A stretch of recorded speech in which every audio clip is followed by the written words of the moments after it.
నా బిడ్డ కోసం నేను చేస్తున్న అన్వేషణ ఇకపై జనవరి 26 సోమవారం నుండి శనివారం వరకు మధ్యాహ్నం 3 గంటలకు.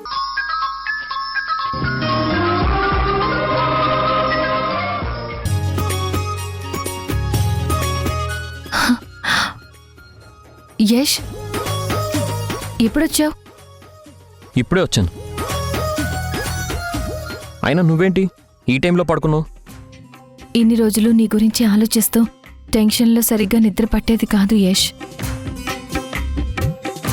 ఇన్ని రోజులకు గాను ఈరోజే ప్రశాంతంగా ఉండడం వల్ల అనుకోకుండా నిద్ర పట్టేసింది. మొత్తానికి ఆ దుష్టత్రయాన్ని కూడా కేసులో ఇరికించేశాం. సో స్లోగా కేసు వాళ్ళ మీదకి టోటల్గా డైవర్ట్ అయ్యేలా చేస్తే మనం గెలుస్తామనిపిస్తుంది యష్. అనిపించడం ఏంటి? ఖచ్చితంగా గెలిచి తీరుతాం. నువ్వు పక్కనుండగా గెలుపు రాకుండా ఎలా ఉంటుంది? అది సరే గాని నువ్వు తిన్నావా? ఒక్క నిమిషం తీసుకొస్తాను.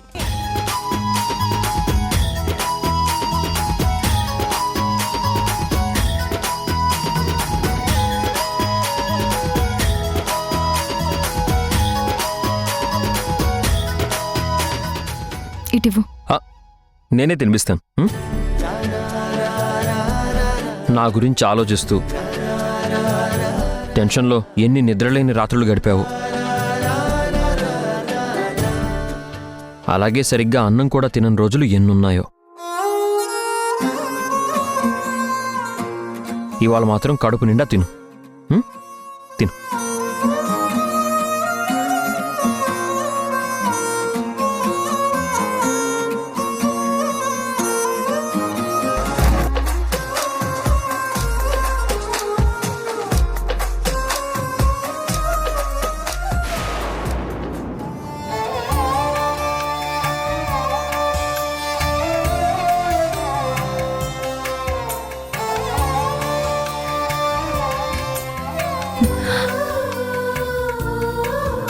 ఇదంతా నా భ్రమ.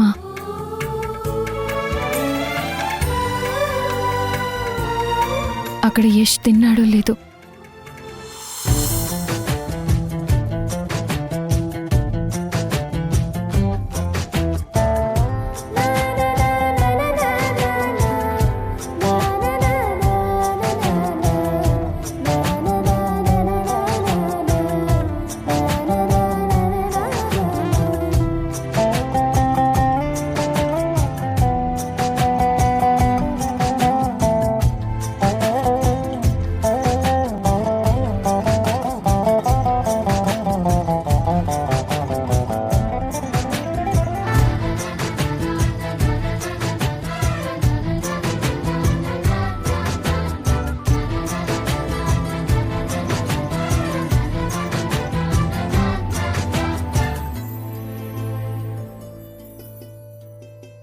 ఏంటి బాబు, చాలా ఆనందంగా ఉన్నావు. నీ ఫేస్ అంతా వెలిగిపోతోంది. అవును సార్, చాలా రోజుల తర్వాత నిజంగానే ఆనందంగా ఉన్నాను. త్వరలోనే ఇక్కడి నుంచి బయటికి వెళ్తానన్న ఆనందం కలుగుతుంది. కోర్టులో జరిగిన దానికి శత్రువులు ఈ పాటికి పిచ్చోళ్ళు అయిపోయి ఉంటారు. నా భార్య కొట్టిన దెబ్బకి ఏం చేయాలో తెలియక జుట్టు పీక్కుంటూ ఉంటారు. ఓహో, అందుకనేనా భోజనానికి కూడా రాలేదు? సార్, ఒక్కసారి మీ ఫోన్ ఇస్తారా? సింధుతో మాట్లాడాలి.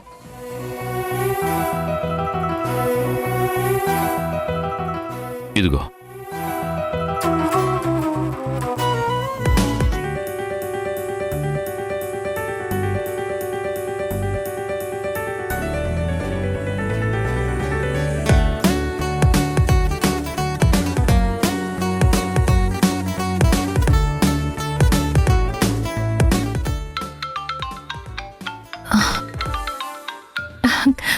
సింధు, యష్, తిన్నావా? తిన్నావా?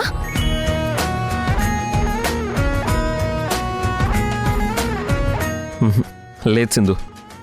లేదు యష్, నేను కూడా తినలేదు. టైంకి తినకపోతే ఎలా సింధు? నీ హెల్త్ ఏమవుతుంది? అయినా నువ్వు మాత్రం నా గురించి ఆలోచిస్తూ తినకుండా మాత్రం ఉండకు చెప్తున్నాను. నువ్వు బాగుంటేనే కదా ఇక్కడ నేను కూడా బాగుండేది. అలాగే యష్, తింటానులే. నువ్వు మాత్రం జైల్లో ఉన్నావని మమ్మల్ని గుర్తు చేసుకుని బాధపడుతూ తినకుండా ఉండకు. మనకంతా మంచి జరుగుతుంది. త్వరలోనే నేను నిన్ను బయటికి తీసుకొస్తాను. ఆల్రెడీ ఇక్కడ మధు, ఆ పొలిటీషియన్, కోతి మామకి కౌంట్ డౌన్ స్టార్ట్ అయింది. పోలీసులు వాళ్ళని ఇంట్రాగేట్ చేస్తున్నారు. ఇక మిగిలింది వాళ్ళ దగ్గరున్న డబ్బు ఎక్కడుందో తెలుసుకోవడమే. దానికోసం నా దగ్గర ఒక ఐడియా ఉంది. ఆ ఐడియాని అప్లై చేసి డబ్బు చేజిక్కించుకుంటాను. నాకు తెలుసు సింధు, నువ్వు తలుచుకుంటే ఏదైనా సాధిస్తావని. నువ్వున్నావన్న ధైర్యంతోనే ఇక్కడ నేను కూడా ఉంటున్నాను. సరే సింధు, ఉంటాను. జాగ్రత్త. ఉమ్.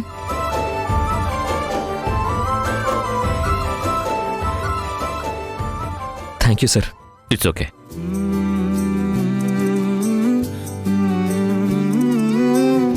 ఏమని అనాలని తోచని క్షణాలివి, ఏ మలుపో ఎదురయ్యే పయనమిదా. ఆమని నువ్వేనని నీ జత చేరాలని, ఏ తలపో మొదలయ్యే మౌనమిదా. ఏవో గురుతులు నన్నడిగే ప్రశ్నలకి నువ్వే బదులని రాగలనా నీ దరికి. విడిగా తడిగా విరబూసే కలకి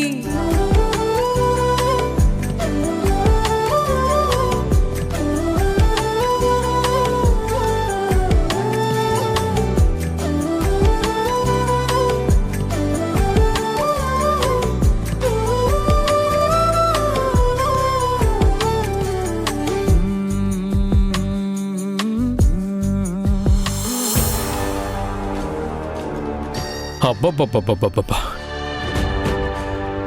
ఇప్పుడు ప్రాణం లేచొచ్చినట్టుంది మారుతీరావు. గ్యాప్ ఇవ్వకుండా ప్రశ్నలతో మోతం మోగించారు.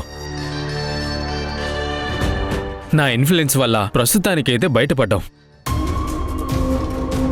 కానీ ఈ పోలీసుల ఎంక్వైరీ అప్పుడే అయిపోదు. సీరియల్ పద్ధతిలో మనకి సినిమాలోని సీను చూపిస్తారు కదా. ముందు ముందు ఇలాంటివి ఎన్ని ఫేస్ చేయాలో ఊహించుకుంటేనే ఒంట్లో వణుకొచ్చేస్తుంది మావయ్య. అందుకే ఆ డబ్బేదో త్వరగా మనం హవాలా చేసేస్తే, ఎవరి వాటా వాళ్ళు తీసుకుంటే ఎవరి దారి వాళ్ళు చూసుకోవచ్చు కదా. అవును మావయ్య, త్వరగా ఏదో ఒకటి చెయ్యి. లేదంటే ఆ సింధు ముందు మనం ఓడిపోయి చతికిల పడిపోతాం. ఇది ఇలాగే జరిగితే మనం వాళ్ళ మీద రివెంజ్ తీర్చుకోవడం కాదు, ఆ సింధు యష్లు కలిసి మన మీద రివెంజ్ తీర్చుకుంటారు.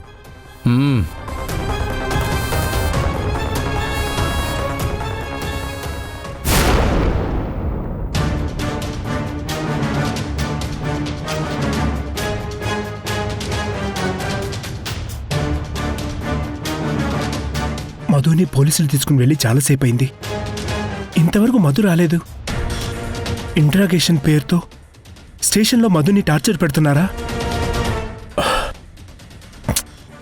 పోలీసులు పెట్టే టార్చర్ తట్టుకోలేక ఇదంతా నా కోసమే చేశానని మధు చెప్పేస్తే నన్ను కూడా పోలీసులు ఇంట్రాగేషన్ పేరుతో చిత్రహింసలు పెడతారేమో. దేవుడా, ఏంటి నాకు ఈ టెన్షన్?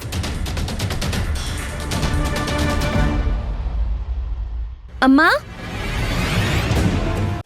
ఈటీవీ ప్రేక్షకులకి నమస్కారం. ఊర్మిళను ఎదిరిస్తూ మేం చేస్తున్న ప్రయాణానికి మీరు చూపిస్తున్న ప్రేమకి కృతజ్ఞతలు తెలుపుతూ ఇకపై జనవరి 26 నుంచి సోమవారం నుండి శనివారం వరకు ప్రతిరోజు మధ్యాహ్నం 3 గంటలకి మిమ్మల్ని పలకరించబోతుంది.